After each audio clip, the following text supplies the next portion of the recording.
অনেক দিন বাগানে যাওয়া হয় না, আজ গিয়ে দেখি আমাদের বাগানের সবজিগুলো কত বড় বড় হয়ে গেছে। তো বন্ধুরা নমস্কার। সকালবেলা ঘুম থেকে উঠে দেখি খুব জোরে বৃষ্টি হচ্ছে। বৃষ্টি বন্ধ হওয়ার পর হাত মুখ ধুয়ে নিলাম, ব্রাশ করে নিলাম। তো কাল রাতের খাবার ছিল, সেটা মুড়ি দিয়ে একটু মেখে খাচ্ছিলাম। মা বলছিল আজ যেহেতু নবমী মাংস হবে, তাই ভালো করে পেঁয়াজ আদা রসুনগুলো কেটে দিয়ে, তো কাটতে গিয়ে আমার চোখ দিয়ে প্রায় জলই বেরিয়ে গেছে। কেটে দিয়ে ভালো করে ধুয়ে টুয়ে দিলাম। মা রান্না বসালো, মাংস ভালো করে কষিয়ে নিচ্ছিল মশলা দিয়ে। ভালো করে উনুনে রান্না খুব ভালো টেস্টি হয় কাঠের জালে। মাংস কষানোর পর গরম জল দিয়ে দিল পরিমাণ মতো। মাংসটা এবার ঢাকনা দেবে সিদ্ধ হওয়ার জন্য। স্নান করে এসে খেতে বসেছিলাম। ভাত, মাছ, মাংস, শসা। বিকেলবেলা বাগানে গেছিলাম।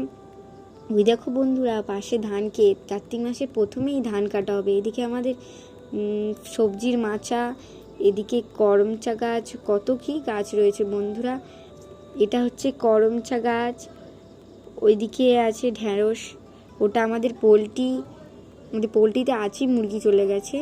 ওটা হচ্ছে ঢ্যাঁড়স ক্ষেত। একবার ঢ্যাঁড়স কেটে নেওয়ার পর গাছ কেটে দেওয়া হয়েছে, তাহলে আরেকবার ফল দেবে। এদিকে লঙ্কা